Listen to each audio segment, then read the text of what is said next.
Hello everyone, I am Tacet and welcome to the Gems of War Raids, week 26, day 6. Of course, we're done with raids, however, as well as down with Bounty Hunter at this point since we got both of those done. However, we've been on quite a bit of a token grind recently. We have been on a very lucky streak of 3 Nyshas in the last day, and 2 Nyshas within the last, well, we got both of them within like an hour. So, we're actually getting really close to all the Nyshas we need.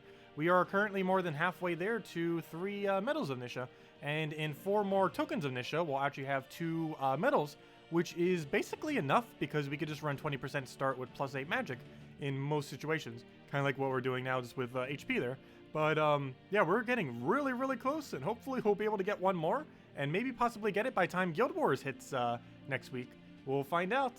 That is the goal. I'm not sure if I'm going that far for the goal, but if we got lucky enough, that would actually be possible. Oh yeah, that's just a redeem code I already claimed. We'll be handing that out soon. Very soon, TM. But anyways, guys, sorry for the delay. I just have to help my mom up with something. She's actually setting up the Fire Stick thing for the TV, the Amazon Fire Stick. She's finally cutting the cord and going away from cable. So this is helping her set something up for that. But anyways, today, as I mentioned, we're mostly going to be going and farming tokens, or at least that's where we're going to probably be starting anyways. Of course, we still have a few dailies to go mess around with, and other than that, we might try doing factions again. I'm starting to get slightly tired of getting completely obliterated by Hall of Guardians, but we should probably still be throwing attempts at it. But anyways, hello Isabel, hello Zeddicus, hello Cookie, and hello Bobby, and hello everyone else. Welcome. Glad you could join us. Hope you all of you have been having a good weekend so far. It's been like so stormy all day here, yet all of a sudden, like as I start streaming, it seems like it's perfect weather outside. Like even when we were doing our Pokemon stream earlier, it's kind of funny because it was like stormy in the game, but also stormy outside, which kind of worked out quite nicely. But it just got like all silent when I started streaming. It's kind of funny, which is good because we don't need a power outage. We haven't gotten one for a while. Okay, we'll go for Mountain Crusher here. Luckily, it does not have Enrage, otherwise that would have... Actually, that still wouldn't have killed us. But it came pretty close. It's one of the reasons why we're actually running HP, if you're wondering why on earth we're bothering to do 16 HP. It's mostly to make sure that we don't die during these battles, because it will give us about 1 extra hit of durability to make sure that we don't accidentally die to like an Enraged Skull or anything like that. It's mostly just a safety measure. While it's very unlikely that you would die when using this composition, it is possible, especially if not using a Titan class, so we are doing it right now though, just for speed. While Titan is also safer, it has Brownstorm, which is really important. Actually, that's almost the most important aspect of Titan in this particular lineup, is that Brownstorm to get everything rolling, because it allows Leprechaun to basically have Brownstorm for his explosion, which is very useful. Hello there, Darcy. Let's see. Was curious how long it takes for a newer player to reach endgame. That could take a while. As far as reaching late game, let's see. As far as the full breakdown, to get from all the way from new player to mid game, it takes about 200 to 300 hours. I know because I actually tested it as far as the exact amount of time. From mid game to late game, it can take about 1,000 to 2,000 hours. And as far as late game to end game, we're talking like any number of hours from like 3 to 5,000. Though it can vary depending on how you go about it. But it can take a very long time. Because generally when I refer to end game, I'm mostly referring to like you have 95% plus of like all content in the game, if not more. Like you own nearly every mythic, you definitely own every single legend, you probably have most things mythic. As far as what I generally break down for each, early game is mostly just, well, there's new player, which is basically everything below about 100 or so. Then there's early game, which is basically everything prior to level 10 All Kingdoms. Then mid game is everything prior to about 5-star All Kingdoms. And then late game is the whole progress of starring your kingdoms to like 10 plus, while simultaneously trying to collect everything in the game. And then end game is basically just having nearly everything in the game, and you're more so focused on newer content that's coming into the game rather than stuff that already exists because you already have it all for the most part. But it can take a while. As far as getting to a point where you can easily play every single game mode within the game, though, it doesn't take that long. Like, it really just depends on what your main goal is. But if your main goal is just to be able to play the game and have fun, you can get to a point where you have most options within several hundred hours and still be able to play everything within even less time than that. Because by the time you reach mid-game, you can partake in pretty much any piece of content in this game pretty decently with the options that you have. You might not have like an excessively high amount of options, but you'd be able to have enough to function. Like you'd have main teams with support, you'd have probably a few damage sources that you can build around and stuff like that by that point. And you'd have enough stats that you just don't simply die to higher level content instantly. Which is one of the main things that level 5 All Kingdom helps with. I mean, level 10 All Kingdom, I mean. As well as 5-star All Kingdom. By 5-star All Kingdom, you definitely have enough durability. Because in the current state of the game, 5-star All Kingdoms, you're pretty much at about like 70% of the stats that an end-game player would have once you have 5-star All Kingdom. What do we grab here? Get ourselves the explosion.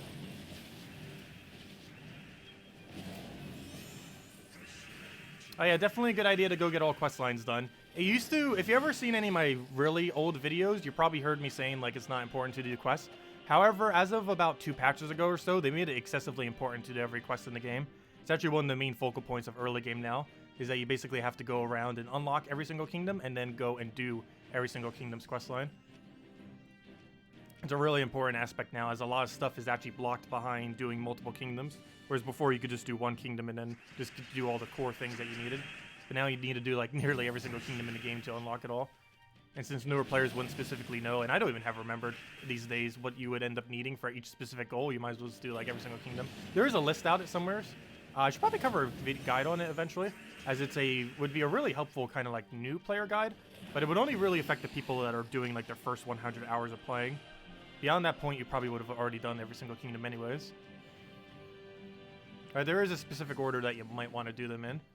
The most noteworthy one to really mention, though, is Forest of Thorns is an excessively good kingdom to go and do. And this is mainly because you end up getting Rowan from completing the kingdom, which is one of the better damage sources in the entire game, even from an early game perspective. What do we grab here? I need extra turn. Where's all of my extra turns at? Otherwise, we can't get this team rolling. I'll take that for now. I'll just get a Mountain Crusher and hopefully get lucky off a Sky. Actually, you don't need to get lucky off a Sky. Just grab that, get our hit, get a Mountain, go from there.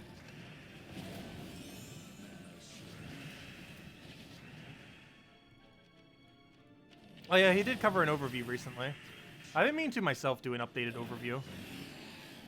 Haven't gotten around to it yet, though. Most recent video we did was, of course, going over everything with medals, which we posted yesterday morning.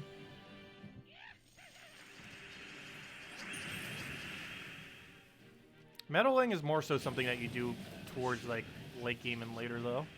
You can do it some in early game. However, there are very few instances where you would actually have mythics in early game. More so, for example, if you end up using event keys towards a certain event.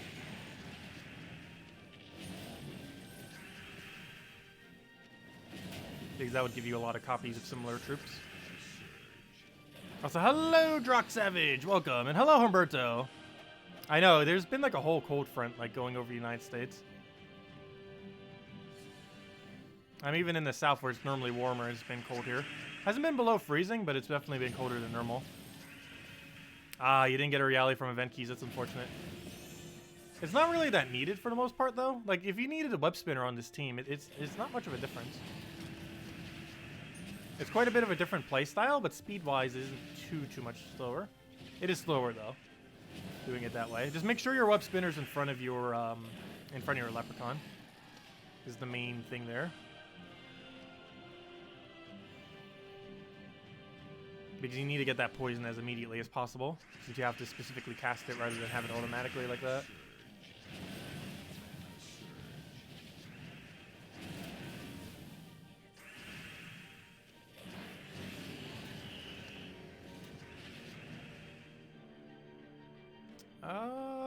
We'll go for that for now. Get our explosion.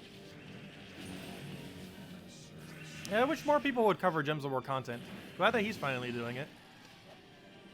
But it always feels like there's so few people doing it. But hopefully more will decide to start over time. Because in total, there's like under a dozen people that probably cover Gems of War content. And some of those I'm counting are people that do it in completely different languages that aren't English.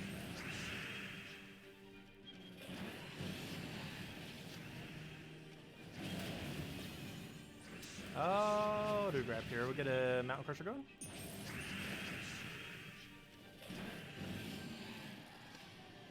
Oh yeah, you were using Shadow Dragon. You mentioned that to me earlier. Yeah, Shadow Dragon works too. It's actually lower mana cost. So in a way that could work decently too. Plus the mana feeds into Shadow Dragon. I mean, it feeds into Scorpius, assuming you have alignment.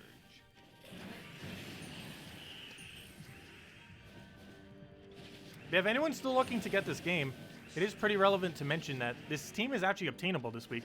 Scorpius is in Soulforge, and Oriali is in Event Keys. While it'd be a little bit hard to try getting both of them, it is technically possible this week. And if you've been wanting to build this team, today and tomorrow are like your last days to try to do it. Like all day tomorrow is pretty much your last day of doing it.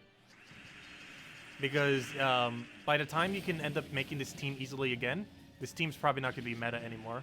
So if you are looking to build this team to go and explore farm with over the next like month or two before something else becomes better, now is like your last chance between the rest of today and tomorrow. Otherwise, just use other options. Because by the time Oriali becomes available again, or when Scorpius comes back in Soulforge, this team's probably not going to be relevant by then, most likely. And also, you might just want to skip on it because it will become irrelevant. Like once Scorpius isn't usable for this team, it's going to be like near dead content right now, or near dead content once that happens. I mean.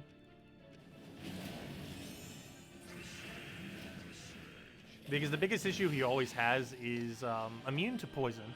There is more things immune to poison in this game than any other immunity. Unless we get some kind of curse poison combination, he's probably not going to be meta anytime soon once he's not good for Explore. However, if that was to ever happen, he'd become extremely meta all of a sudden. If we ever get like a 4x curse, 4x poison combination, or something that both curses and poison on extra turn, similar to how Bloodwood both entangles and bleeds. If we got something like that, he would instantly become really viable all of a sudden. But that is very unlikely to happen. That would be funny if it did.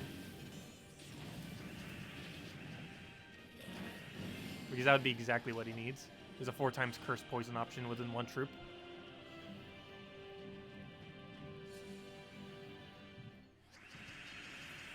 Oh, we'll go for that for now. I actually probably should have dropped brown to brown. We had it there. Not too big a deal though. Let's grab that. Mix up the pokes. And explode it all. Explodey, explodey. Get our full mana there. Go for manas. And hopefully get lucky enough to get full off of that. Yes, we did. No extra turn though, but that won't matter because he's already dead. Even if he kills our first slot somehow. Which he does not. So where are all of our Nyshas at? How lucky we've been. I hope we get one tonight. We've definitely been above average lucky with it the last few days, particularly the last 2 days, today and yesterday. Or I should say the last 24 hours, because yesterday was still technically within the last 24 hours.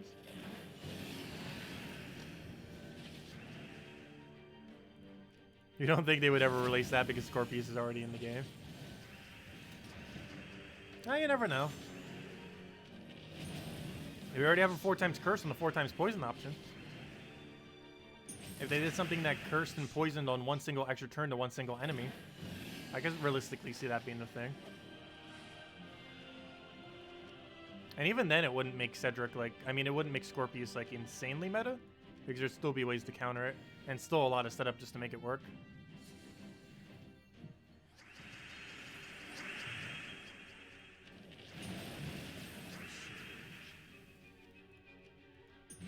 Oh yeah, that reminds me. I don't have an RNG emoji. That might need to be our next emoji that we had.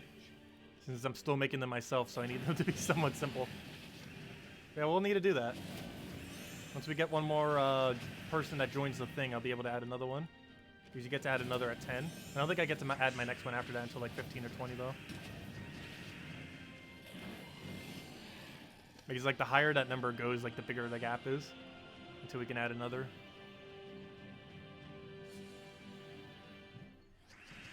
Seems like we were able to add a lot so recently just because the gaps are really low at the lower numbers.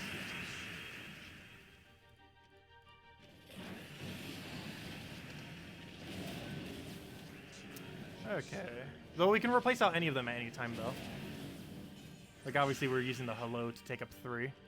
But we could theoretically just replace all 3 of them with something. So it's such a fun one to have, though. That's actually probably one of my favorite ones, even though it uses 3. Is a gigantic hello. What do we take here? Go for the explosion. Then the soon TM. Oh, so that reminds me, I never set up the soon TM to work on screen. Like that little flashy soon TM GIF thing, or GIF, whatever you call it.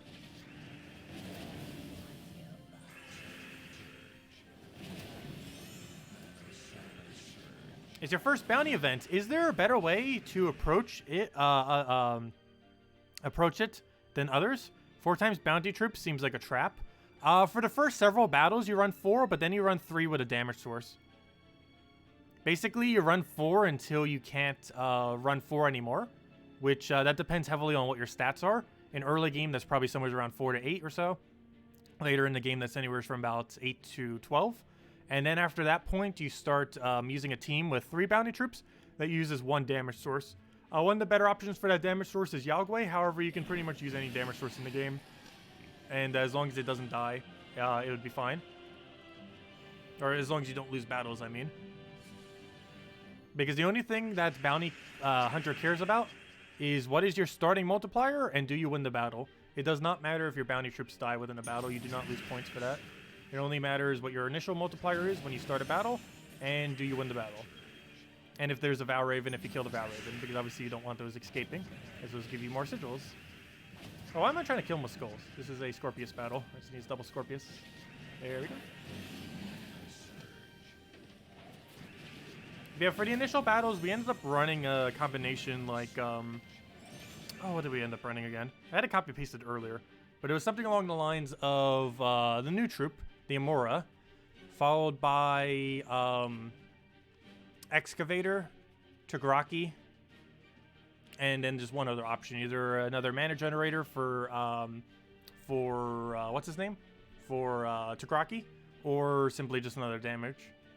But do keep in mind you're not allowed to repeat any troops. All 4 of them have to be different. Because you don't get points if you repeat any of them. Any of the bounties, I should say.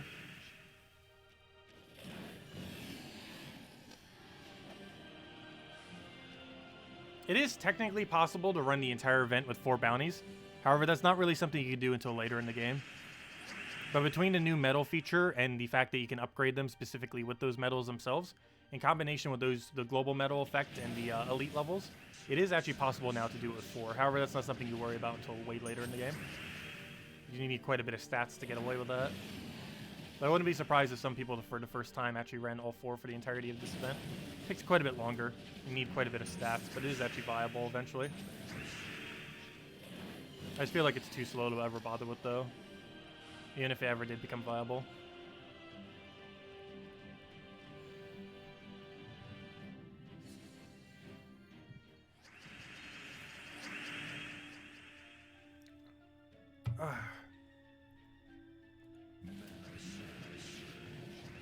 Now what do we need here? Let's go our explosion. Get a mountain going, and that should give us most of our mana that we need. Oh no, I did it again! Also, you know what we'll hand out redeem code on today? Hopefully we'll get it somewhat soon. But on our first Anu drop, or our first Nyshas drop, we will give out a code. How about that? So we might be here a while. No, we shouldn't go that unlucky. We better not go that unlucky. Should be able to get that within soon, hopefully. We're about to find out. About to get 2 drops right now. Or 2 to 3, I should say.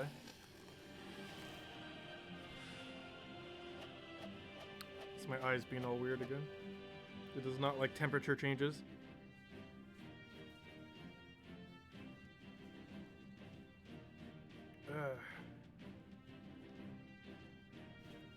Okay, let's see what's in this boss chest. My eye would want to cooperate. Hopefully something good. The unintentional suspense.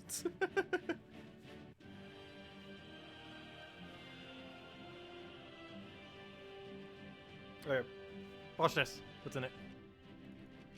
No, useless. Oh, at least we got another medal or a badge out of it, if nothing else. Rip. At about round 10, you swap to 3 times bounty with the Emmer, the Rhinox, and the Parrot. Forest Guardian, thinking you're going to redo teams since normal skulls don't. Oh no, you shouldn't shouldn't go skull spam for it. The only skull-oriented thing you can really get away with if you do want to go skulls is using hero with Mang. Using hero with Mang as Titan in first slot. Unfortunately, that doesn't really synergize that well with Tagaraki. However, that is one of the better options if you're looking to do it as an early game player when you don't have any options. I know on my Switch account when I end up running Bounty Hunter, that's what I ended up having to do for the 2 bounty events I ended up playing on the account, is I just ran my highest 3, because sometimes even in early game you don't have all of your bounty troops leveled yet. Like some of them might be epic, some of them might be legendary, and you want to make sure you use your highest 3 multipliers. So when you're in like really early game prior to having all your bounties maxed, what you normally run is Mang in first slot as Titan hero class. With really important they have that at least level 40, so you have barrier every round, which is the main reason why you even use that class. A few other reasons, but